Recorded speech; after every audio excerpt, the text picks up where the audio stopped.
سندنا وحبيبنا وحبيب ربنا وكريمنا وشفيعنا ومولانا محمد صلى الله تعالى عليه وعلى آله وأصحابه وسلم تسليما كثيرا كثيرا. أما بعد فأعوذ بالله من الشيطان الرجيم. بسم الله الرحمن الرحيم. يا أيها الذين آمنوا توبوا إلى الله توبة نصوحا. وقال جل سبحانه وتعالى وبالأسحار هم يستغفرون. وقال رسول الله صلى الله عليه وسلم طوبى لمن وجد في صحيفته استغفار كثير، أو كما قال عليه الصلاة والسلام. صدق الله مولانا العظيم وصدق رسوله النبي الكريم، ونحن على ذلك لمن الشاهدين والشاكرين، والحمد لله رب العالمين. اللهم صل على سيدنا ومولانا محمد وعلى آل سيدنا ومولانا محمد كما تحب وترضى عدد ما تحب وترضى. يا رب صل وسلم دائما أبدا على حبيبك خير الخلق كلهم. هو الحبيب الذي ترجى شفاعته لكل هول من الأهوال مقتحم. تمام احباب محبت کے ساتھ درود ابراہیمی بلند آواز سے پڑھ لیں. اللہم صلی علی محمد وعلی آل محمد کما صلیت علی ابراہیم وعلی آل ابراہیم انکا حمید مجید. اللهم بارك على محمد وعلى آل محمد كما باركت على إبراهيم وعلى آل إبراهيم إنك حميد مجيد. واجب الاحترام معزز بزرگوں، دوستوں، بھائیوں، عزیز طلبہ، رمضان المبارک کا آخری جمعۃ المبارک ہے، 27 رمضان. اس کے 2 دن کے بعد یا 3 دن کے بعد یہ اللہ رب العالمین کا برکتوں والا، رحمتوں والا، سعادتوں والا مہینہ ہم سے جدا ہونا چاہتا ہے. اگلے سال پھر پتہ نہیں کس کے نصیب میں ہو، کس کے نصیب میں نہ ہو. کتنے ہمارے بھائی، ہمارے بزرگ، ہمارے بچے، ہماری مائیں بہنیں پچھلے رمضان میں ساتھ تھے، آج نہیں ہیں. اگلے سال ہم میں سے پتہ نہیں کون ہوگا، کون نہیں ہوگا. اللہ پاک زندگی رکھے تو عافیت، صحت، سلامتی کے ساتھ رمضان المبارک کی یہ برکتیں بار بار نصیب فرمائے. آخری ایام میں جو سب سے زیادہ کرنے کا کام ہے وہ ہے استغفار. اللہ پاک سے معافی چاہی جائے. آپ حضرات حیران ہوں گے کہ بھائی نیکی کے کام ہوئے ہیں، تراویح پڑھی گئی ہیں، قرآن پاک کی تلاوت ہوئی ہے، روزے رکھے ہیں، اعتکاف والوں نے اعتکاف کیا ہے، سنانے والوں نے سنایا ہے، سننے والوں نے سنا ہے، صدقہ خیرات ہوا ہے. تو اتنے نیک اعمال کے بعد استغفار کا کیا معنی؟ استغفار کا مطلب تو ہوتا ہے اللہ سے معافی مانگنا، تو معافی تو مانگی جاتی ہے گناہ کی، تو یہ تو ہم نے نیکی کے کام کیے ہیں، تو اس میں استغفار کا کیا معنی؟ تو میرے محترم بھائیوں، بزرگوں، دوستوں، اس سلسلے میں دو باتیں عرض کرنی ہیں۔ ایک تو یہ کہ ہمیں اللہ رب العالمین نے، اللہ کے پیارے حبیب حضرت محمد بلند آواز سے کہہ دیں صلی اللہ علیہ وآلہ وسلم نے یہی سکھایا ہے کہ ہر نیک عمل کے بعد بھی کیا کرنا چاہیے؟ استغفار کرنا چاہیے۔ قرآن پاک میں سورۃ الزاریات میں اللہ رب العالمین نے نیک لوگوں کی تعریف کرتے ہوئے، جس وقت قرآن کریم اتر رہا تھا اس وقت نیک لوگ، ایمان والے لوگ، صاحب ایمان لوگ، اللہ و اللہ کے رسول صلی اللہ علیہ وسلم پہ ایمان رکھنے والے لوگ کون تھے؟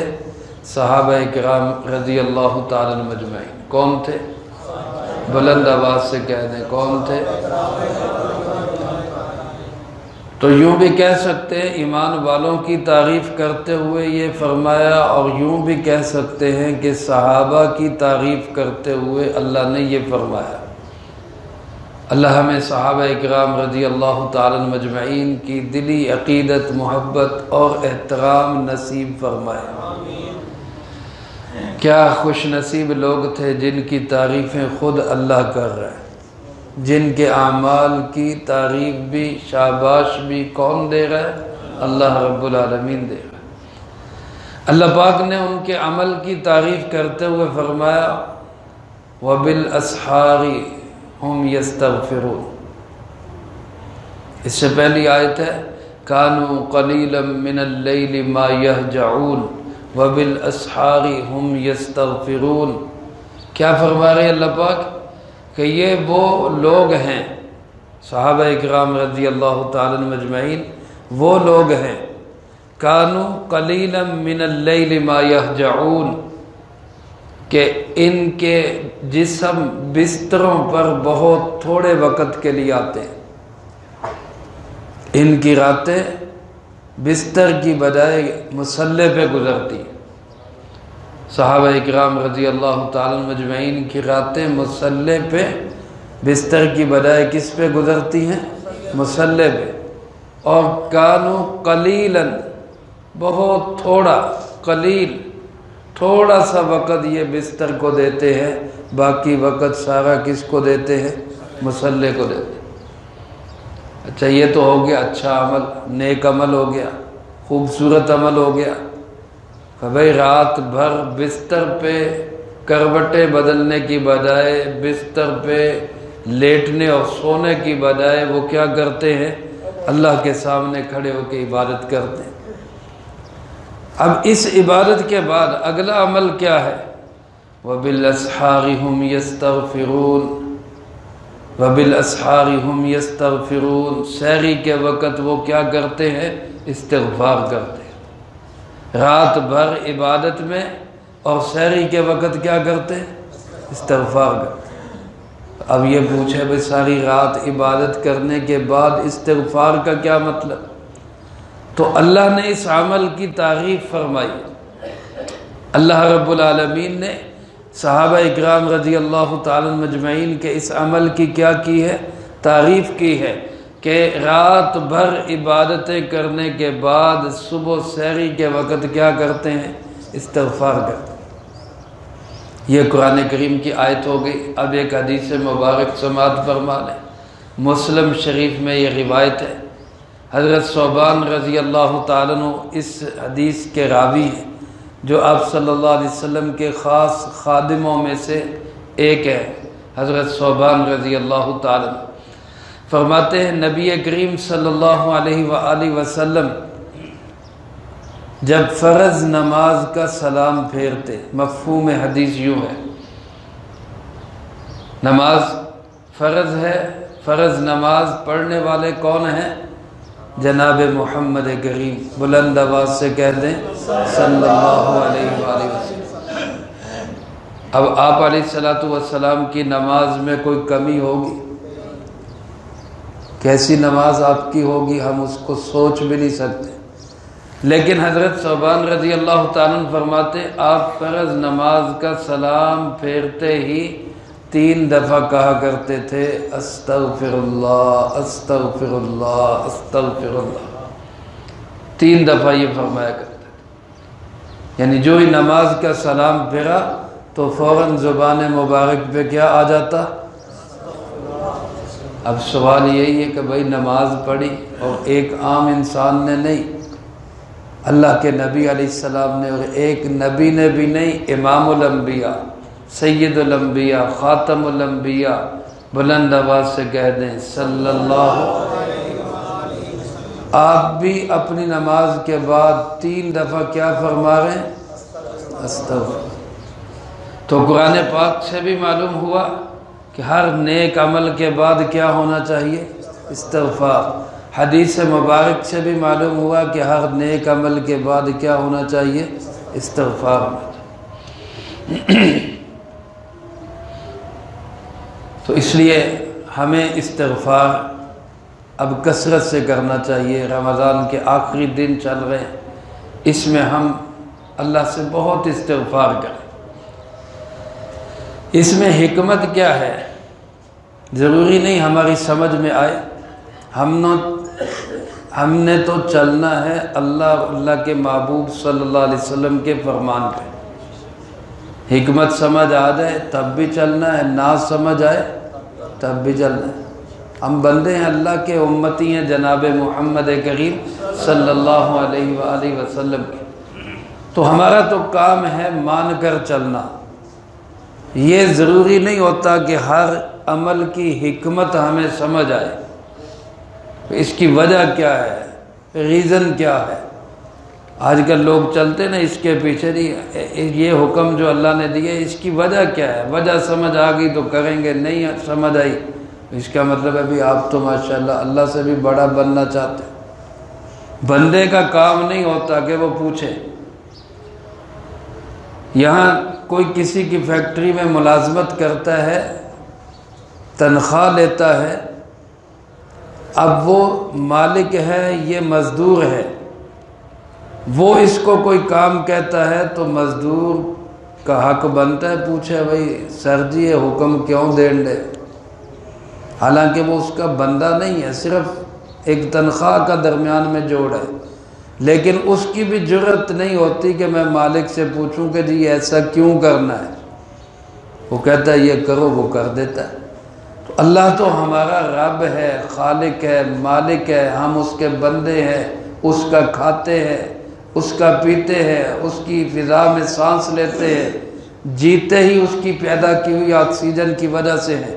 ہماری ساری ضرورتیں پوری کرنے والا صرف کون ہے؟ اللہ ایک حکم دے، اللہ کے نبی علیہ السلام جو ہمارے سب سے بڑے محسن، وہ ہمیں ایک طریقہ ارشاد فرمائیں، اس کے بعد مسلمان پوچھے گا جی یہ حکمت کی ہے، گل بندی نہیں، گل بندی۔ تو اصل تو یہی ہے کہ ہمیں ہر نیک عمل کے بعد استغفار کرنا ہے، کیونکہ اللہ نے بتایا، اللہ کے محبوب صلی اللہ علیہ وسلم کا طریقہ ہے۔ لیکن ایک حکمت علماء نے یہ لکھی ہے کہ ہمارے جو عمل ہے، ایک اللہ کی شان، اللہ رب العالمین کی عظمت، اللہ رب العالمین کا مقام، اور ایک ہے ہمارا عمل۔ ہمارا عمل اس قابل ہی نہیں کہ اللہ کے سامنے پیش بھی کیا جا سکے۔ ہمیں گویا کہ آپ نے اس عمل کی حیثیت وہ جب نظر آتی ہے نا تو وہ لگتا ہے کہ یہ عمل ہم نے غلطی کر دی اللہ کے سامنے پیش کر۔ اس پہ ہمیں کیا کرنا چاہیے؟ استغفار۔ اس کو سمجھنے کے لیے ایک حکایت لکھی ہے مولانا رومی رحمۃ اللہ علیہ نے۔ بغداد کا کوئی بادشاہ تھا، اس کے دربار میں جانے کے لیے دیہات سے ایک آدمی وہ چلا کہ میں بادشاہ کو مل کے آؤں، ضرورت پڑ گئی، کسی نے کہا جا کے بادشاہ سے جا کے کہو وہ تمہیں عطیہ دے، کوئی ہدیہ دے تمہیں۔ اب یہ گاؤں سے جب چلنے لگا تو اس نے سوچا بادشاہ کے پاس جا رہا ہوں، کوئی تحفہ تو لے کے جاؤں بادشاہ کے لیے، بادشاہ کے پاس جا رہا ہوں، بادشاہ کے لیے کوئی تحفہ تو لے کے جاؤں۔ اب سوچنے لگا کہ کیا تحفہ لے کے جاؤں، تو سوچتے سوچتے کہنے لگا بادشاہ بندہ ہے، محل میں رہتا ہے، بہت بڑے محل میں رہتا ہے، باہر بیچارہ کتے نکلتا نہیں ہونا، دریائے فرات کا جو پانی ہے نا، ٹھنڈا میٹھا پانی، یہ بادشاہ کو نصیب نہیں ہوگا، تو میں یہ پانی کا گھڑا بھر کے اس بادشاہ کے لیے لے جاتا۔ اب اس نے پانی کا گھڑا بھرا، اس کے بعد سفر شروع کیا، 1 دن 2 دن 4 دن 6 دن کے بعد وہ بغداد شہر میں پہنچا، پھر بادشاہ کے محل میں پہنچا۔ 6 دن گھڑے میں پانی بند رہنے سے پانی کی کیا حالت ہو گئی، کیوں جی، خراب ہو گیا، اس میں بو پیدا ہو گئی، سمیل آنے لگ گئی۔ اب بادشاہ کے پاس گیا، بادشاہ کو سلام کیا، ملاقات ہوئی، تحفہ پیش کیا۔ اب یہ تحفہ بادشاہ کی خدمت میں پیش کرنا، یہ بادشاہ کے ادب کا لحاظ ہے، بادشاہ کی خدمت صحیح ہے، یا اس پہ بادشاہ کو اس کے جوتے مارنے چاہیے؟ ایک ہی چغلے ہے میرے پاس، سمجھ آئی کہ نہیں؟ ہمارے اعمال، حضرت رومی رحمۃ اللہ علیہ فرماتے ہیں ہمارے اعمال ایسے ہی ہیں، اس قابل نہیں کہ بارگاہ خداوندی میں پیش کیے جا سکے، جس طرح کے ہمارے عمل ہیں اس پہ تو بنتا ہی نہیں ہے کہ اللہ کی بارگاہ میں ہم پیش بھی کریں۔ لیکن آگے اللہ وہ ذات ہے جو سب سخیوں سے سخی ہے، جو سب سے بڑا قدردان ہے۔ مولانا رومی رحمۃ اللہ علیہ نے لکھا ہے بادشاہ نے جب گھڑے کو کھولا، اس پانی کی سمیل دربار میں پھیلی، اس نے مزدوروں سے کہا، اپنے ورکروں سے کہا، افسروں سے کہا، اس کا تحفہ سنبھال لو اور اس کو ہمارے خاص مہمان خانے میں ٹھہراؤ۔ اب اس کو خاص مہمان خانے میں ٹھہرایا تو مہمان خانہ ایسا تھا کہ دریائے فرات کی ایک نہر اس مہمان خانے کے اندر سے گزرتی تھی۔ اب وہ بندہ سوچے میں وہاں سے پانی بھر کے لایا، اتنے دن نہر وگدی پہ اس پانی میں کیا لے کے آیا بادشاہ؟ اب پریشان بھی کہ میرے ساتھ پتہ نہیں ہوگا کیا۔ 2-4 دن مہمان نوازی کے بعد جب رخصت ہونے لگا تو بادشاہ نے کہا اس کا جو گھڑا تھا وہ سونے کا بھر کے اس کو دے دو۔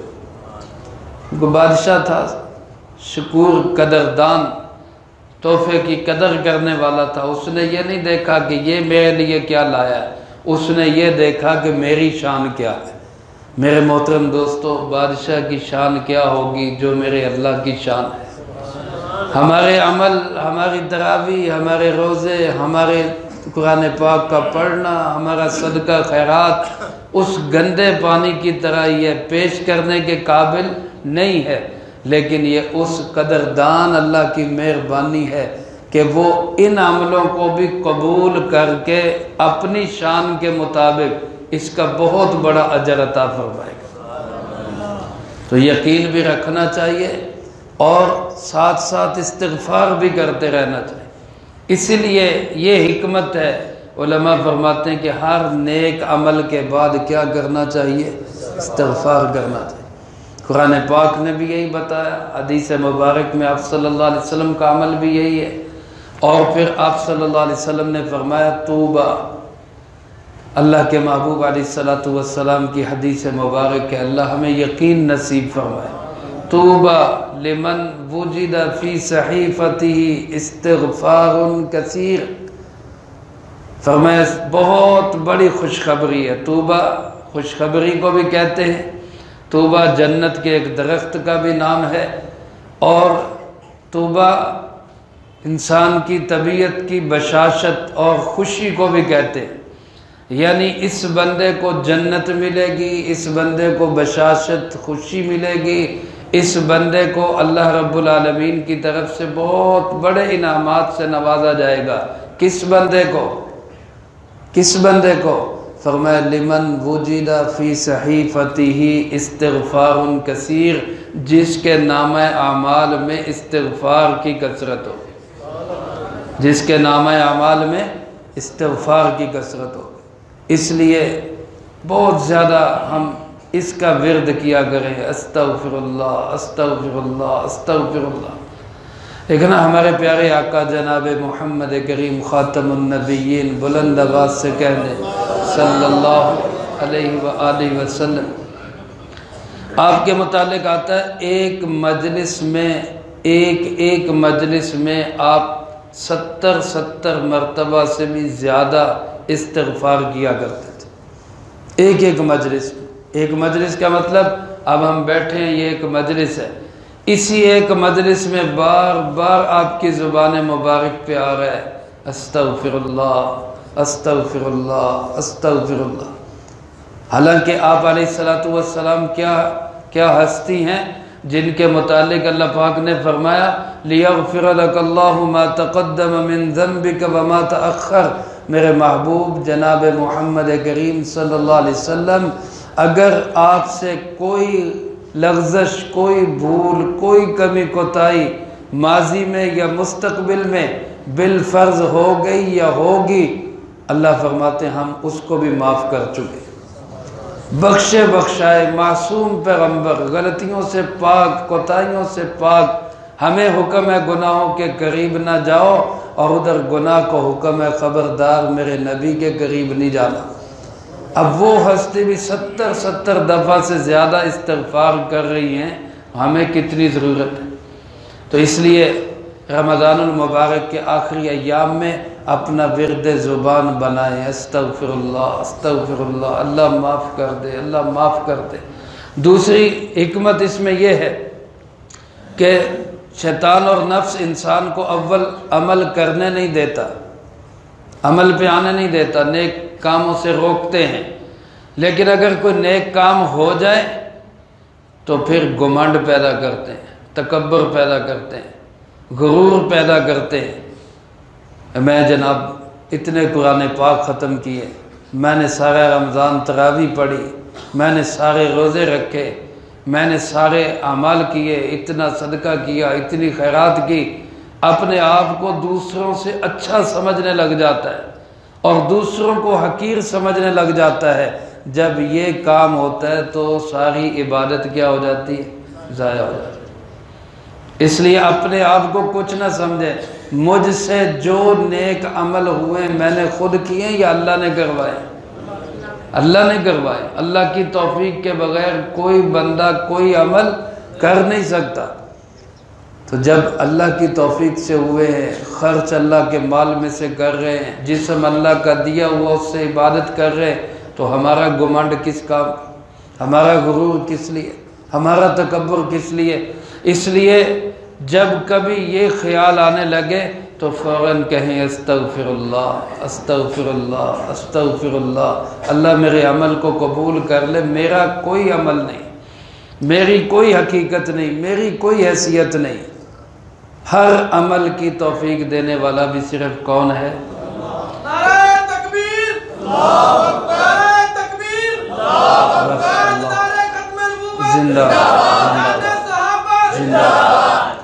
تو ایک تو آج کی نشست میں یہ سبق ہم سیکھ کے جائیں کہ ہم نے رمضان المبارک کے یہ جو آخری ایام ہیں ان میں کثرت سے استغفار کرنا ہے انشاءاللہ۔ کم سے کم ایک تسبیح صبح ایک شام، استغفر اللہ کا آخری درجہ ہے استغفر اللہ، اس سے زیادہ ہو تو استغفر اللہ العظیم، اس سے زیادہ ہو تو استغفر اللہ و اتوب الیہ، اس سے زیادہ ہو تو استغفر اللہ الذی لا الہ الا هو الحی القیوم و اتوب الیہ۔ جو بھی آسانی سے یاد ہو ایک تسبیح صبح ایک شام ہم ضرور کریں گے۔ عربی الفاظ یاد نہ ہو تو اردو میں کہتے رہے یا اللہ معاف کر دے، یا اللہ معاف کر دے، یا اللہ معاف کر دے، کریں گے انشاءاللہ۔ دوسرا عمل ہے صدقۃ الفطر کا۔ جس کو ہم فطرانہ کہتے ہیں، یہ بھی عمل عید سے پہلے پہلے کرنا اس کا ضروری ہوتا ہے۔ عید کا دن اس عمل کا عید کی نماز سے پہلے، یعنی کہہ لیں کہ اس کا اینڈ ٹائم جو ہے وہ عید کی نماز ہے، اس سے پہلے پہلے اس کا کرنا ضروری ہے۔ اور اگر اس تک نہیں کر سکا تو فطرانہ پھر بھی دینا ہی ہے، لیکن پھر یہ ادا نہیں ہوگا، پھر یہ قضا ہوگا۔ اس لیے جو رمضان المبارک میں ادا ہو جائے تو بہت ہی اچھا ہے، تاکہ لوگ جو ہمارے اس میں علماء نے لکھا ہے، دو حکمتیں اس میں بھی۔ ایک حکمت یہ ہے کہ رمضان میں جو کمیاں کوتاہیاں ہوئی ہوتی ہیں اللہ پاک ان کو معاف کر کے اعمال کو قبول کر لیتے ہیں۔ اور دوسری حکمت یہ ہے کہ عید آ رہی ہے، بہت سارے لوگ ہیں جو بیچارے عید کی خوشیوں میں شامل نہیں ہو سکتے، تو ان کے ساتھ معاونت اور تعاون ہو جاتا ہے۔ تو اس لیے صدقۃ الفطر یہ رمضان میں ہی کوشش کر کے ادا کر دینا چاہیے، تاکہ وہ ہمارے بھائی بھی عید کی خوشیوں میں ہمارے ساتھ شامل ہو سکے۔ صدقۃ الفطر کے لیے ایک نصاب ہے کہ جس کے پاس یہ نصاب ہوگا اس پہ تو لازمی ہے، اس پہ تو لازمی ہے۔ ویسے جتنی اس کی مقدار ہے نا، اس سے زیادہ روز شاید ہمارا بیلنس ہی لگ جاتا ہوگا، جتنی صدقۃ الفطر کی مقدار ہے۔ تو ہمیں پوچھنے کی زحمت نہیں کرنی چاہیے جی ساڈے تے ہے کہ نہیں ہے، کر ہی دینا چاہیے۔ اللہ ہم سب کو توفیق نصیب فرمائے۔ نصاب اس کا یہ ہے کہ 5 چیزیں دیکھی جائے گی: سونا، چاندی، نقدی، سامان تجارت اور ضرورت سے زائد سامان۔ یہ 5 چیزیں دیکھی جائیں گی۔ زکوٰۃ میں 4 چیزیں دیکھی جاتی ہیں، ضرورت سے زائد سامان زکوٰۃ میں کاؤنٹ نہیں ہوتا۔ صدقۃ الفطر میں، قربانی میں ضرورت سے زیادہ سامان بھی گنا جاتا ہے۔ جس شخص کے پاس 1,80,000 روپے کا تقریباً سونا ہے، یا اتنے کی چاندی ہے، یا اتنے کا سامان تجارت ہے، یا اتنا کیش ہے کسی بھی شکل میں، یا اتنے کا ضرورت سے زائد سامان اس کی ملکیت میں ہے۔ ضرورت سے زائد کا سامان کا مطلب جو کام آنے والی چیز نہیں ہے، مثلا مہنگے موبائل ہیں، LCD ہے، یا اسی طرح ضرورت سے زائد کمپیوٹر رکھے ہوئے ہیں اور کوئی چیزیں رکھی ہوئی ہیں ایسی، اگر ان کی مالیت 1,80,000 روپے تک بن جاتی ہے تو یہ شخص صاحب نصاب ہے۔ زکوٰۃ میں یہ کاؤنٹ نہیں، لیکن صدقۃ الفطر میں یہ کاؤنٹ ہے۔ اب یہ شخص اپنا بھی فطرانہ دے گا، اپنے نابالغ بچوں کا بھی، جو بچے اس کی زیر کفالت ہے ان کا فطرانہ اس کے ذمہ واجب ہے۔ فطرانے کی مقدار کیا ہے؟ گندم سے دیکھیں تو 2.25 سیر گندم، 2.25 سیر یعنی احتیاطاً کہہ لیں 2 کلو۔ اب 2 کلو کو بھی گندم کو دیکھیں تو 200 روپے بھی نہیں بنتے، احتیاطاً ہم کہتے ہیں چلو 200 روپے دے دیں۔ اب اتنا سا دینے کے لیے بھی بندہ پوچھے بھئی ساڈے ذمے ہے کہ نہیں ہے، کیوں جی بنتا پوچھنا؟ 200 تو دے ہی دینا چاہیے، اپنا بھی اور اپنے بچوں کی طرف سے بھی۔ جن کو اللہ پاک نے وسعت دی ہے وہ اس سے آگے جائیں۔ جو کے 3.5 سیر ہیں، کھجور کے 3.5 سیر ہیں، کشمش کے 3.5 سیر ہیں۔ یہ اس پلر پہ ہم نے یہ پورا نصاب باہر کی طرف لکھ کے لگایا ہوا ہے، اس حساب سے اپنا دیکھ کے اس سے زیادہ آپ خرچ کر دے، اللہ آپ کو اس کا بہت زیادہ صلہ عطا فرمائے گا۔ تو یہ صدقۃ الفطر جو ہے یہ بھی ہم نے اسی رمضان المبارک میں عید کی نماز سے پہلے پہلے انشاءاللہ ادا کرنا ہے۔ کہو انشاءاللہ، اپنا بھی اپنے نابالغ بچوں کا بھی۔ بعض لوگ سمجھتے ہیں گھر میں آئے ہوئے مہمان، تو مہمان کے ذمہ اپنا ہے، وہ صاحب نصاب ہے تو خود ادا کرے، آپ کے ذمہ نہیں ہے۔ گھروں میں نوکر چاکر جو ہیں ان کا آپ کے ذمہ نہیں ہے، وہ ان کے اپنے ذمہ ہے۔ پہلے زمانے میں غلام باندیاں ہوتے تھے، ان کا ہوتا تھا، لیکن یہ غلام باندیاں نہیں، یہ صرف تنخواہ دار ملازم ہیں، ان کا ہمارے ذمہ نہیں ہوتا، یہ اپنا خود ادا کریں گے۔ اسی طرح اگر کوئی شخص اس کے خامند ہے تو بیوی کا ادا کرنا بہتر ہے، وہ بھی تو ہمارے لیے بہت سارے کام کرتی ہیں۔ رمضان المبارک میں سحری افطاری، اللہ ان کو جزائے خیر دے، اس موسم میں بھی سب سے پہلے اٹھتی ہیں، سب سے بعد میں سوتی ہیں، تو وہ اتنا کر رہی ہیں تو صدقہ فطر بھی ہم ان کا ادا کر دیں، ذمہ نہیں ہے لیکن ادا کر دیں تو انشاءاللہ اس میں بھی اجر ہوگا۔ بیوی اگر صاحب حیثیت ہے، خامن بیچارہ کمزور ہے، تو بیوی خامن کی طرف سے ادا کر دیں۔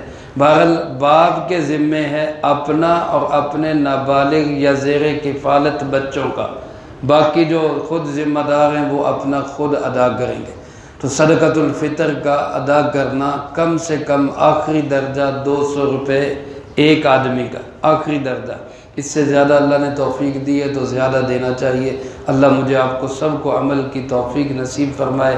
وآخر دعوانا ان الحمدللہ رب العالمین۔